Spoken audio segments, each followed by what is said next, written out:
Videos देखने के लिए सब्सक्राइब करें जनसत्ता.com, बेल आइकन दबाकर पाएं लेटेस्ट नोटिफिकेशंस। नमस्कार। एक नया सूरज निकल चुका है। एक नए दिन बुधवार यानी 27 मई की शुरुआत हो चुकी है और इस दिन की शुरुआत के लिए मैं कुमार संभव जैन आपके सामने हाजिर हूं अब तक की बड़ी खबरों के साथ। सबसे पहले बात करते हैं इस वक्त की सबसे बड़ी खबर की, जो कोरोना वायरस से जुड़ी है। दरअसल भारत में कोरोना मरीजों की संख्या 1.5 लाख के पार पहुंच गई है। उधर अमेरिका में इस खौफनाक वायरस के चलते अब तक 1 लाख लोगों ने अपनी जान गंवा दी है। इन सबके बीच लद्दाख बॉर्डर पर भारत और चीन की सेनाओं के बीच तनाव बढ़ता जा रहा है।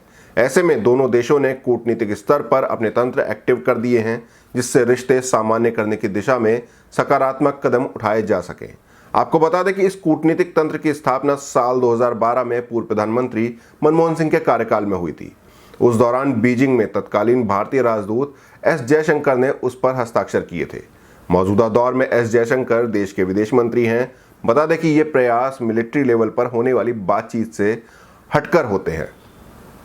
दोनों देशों के बीच भले ही विवाद टालने की कोशिश की जा रही है, लेकिन बॉर्डर पर लगातार दोनों तरफ से सैनिकों की संख्या बढ़ाई भी जा रही है। फिलहाल दोनों ही देशों ने लद्दाख से लगे बॉर्डर एरिया में बराबर संख्या में सेना तैनात कर दी है। इस बीच कुछ सैटेलाइट इमेज भी सामने आई हैं, जिनमें चीन पैंगोंग लेक से करीब 200 किलोमीटर दूर स्थित एयरबेस पर निर्माण गतिविधियां तेज करता हुआ नजर आ रहा है। रिपोर्ट्स के मुताबिक इस बेस पर एक हवाई पट्टी चीन बनाने में जुटा है, जिससे हेलीकॉप्टर या फाइटर एयरक्राफ्ट को उड़ाने में आसानी होगी। इस बीच एक बड़ी खबर यह भी है कि चीन के राष्ट्रपति शी जिनपिंग ने अपने देश की सेना पीपल्स लिबरेशन आर्मी से कहा है कि देश की संप्रभुता बनाए रखने के लिए वो युद्ध के लिए तैयार रहे। चीनी राष्ट्रपति का यह बयान ऐसे समय आया है जब अमेरिका के साथ उसके रिश्ते चरम तनाव पर पहुंच चुके हैं। वहीं लद्दाख बॉर्डर पर भारत के साथ भी तनातनी लगातार बढ़ रही है। अब हम चीन से आगे बढ़कर दूसरी खबरों की बात करते हैं। भारत में कोरोना वायरस पीड़ितों की संख्या में इजाफा जारी है। देश में बुधवार तक संक्रमितों की संख्या 1,50,000 के आंकड़े को पार कर गई। साथ ही कोरोना से मरने वालों की संख्या भी 4,344 पर पहुंच गई है। देश में सबसे ज्यादा प्रभावित राज्यों की बात करें तो महाराष्ट्र में हालात काफी ज्यादा खराब है। यहां अब तक पीड़ितों की संख्या 54,000 से ज्यादा हो गई है। वहीं पिछले 24 घंटे में 97 नई मौतों के साथ अब मृतकों की संख्या 1,792 हो गई है। भारत के लिए सुकून देने वाली खबर यह है कि अब तक कुल मरीजों में से करीब 42% यानी करीब 64,000 लोग ठीक होकर अपने घर लौट चुके हैं।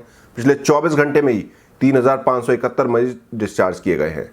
श्रमिक स्पेशल ट्रेनों में खाने और पानी की कमी के साथ साथ ज्यादा लेट होने की शिकायतों पर रेलवे ने सफाई दी है। रेलवे ने कहा है कि अब किसी ट्रेन का रूट डाइवर्ट नहीं किया जा रहा है। पिछले 3 दिन से सभी ट्रेनें अपने पूर्व निर्धारित तर्कसंगत रूट पर चल रही हैं। अधिकारियों का कहना है कि किसी एक ट्रेन के अपने गंतव्य तक पहुंचने के कई रास्ते होते हैं। ऐसे में हो सकता है कि तर्कसंगत मार्ग सामान्य मार्ग नहीं हो। उधर कोरोना संकट के दौरान गुजरात के अस्पतालों की बदहाली चर्चा में है। Gujarat medical association research society द्वारा संचालित वडोदरा के गोत्री क्षेत्र स्थित एक कोविड-19 हॉस्पिटल में 26 मई को करीब 12 घंटे तक बिजली नहीं आई। इससे हॉस्पिटल में मौजूद मरीज और उनके परिजन खासे परेशान हो गए, क्योंकि अधिकतर मरीज लाइफ सपोर्ट सिस्टम पर थे। इस बीच कोरोना वायरस को लेकर WHO ने बड़ा बयान दिया है। WHO के कार्यकारी निदेशक डॉक्टर माइक रयान ने कहा कि अभी हम इस महामारी के दूसरे चरण में नहीं हैं। हम ग्लोबल स्तर पर इसके पहले चरण के बीचों बीच हैं।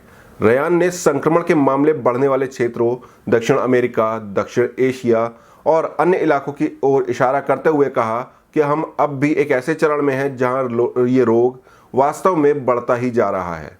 अगर पूरी दुनिया की बात करें तो दुनिया भर में अब तक 56,83,802 लोग संक्रमित हैं।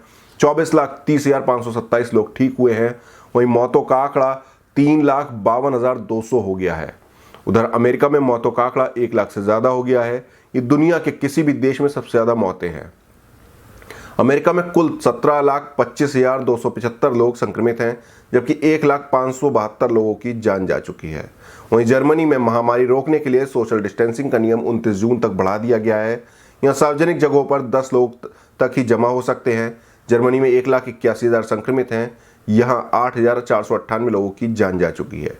ये थी अब तक की बड़ी खबरें। आपको हमारी रिपोर्ट कैसी लगी, कमेंट बॉक्स में जरूर बताएं। देश दुनिया की और भी खबरों से रूबरू होने के लिए बने रहिए जनसत्ता के साथ।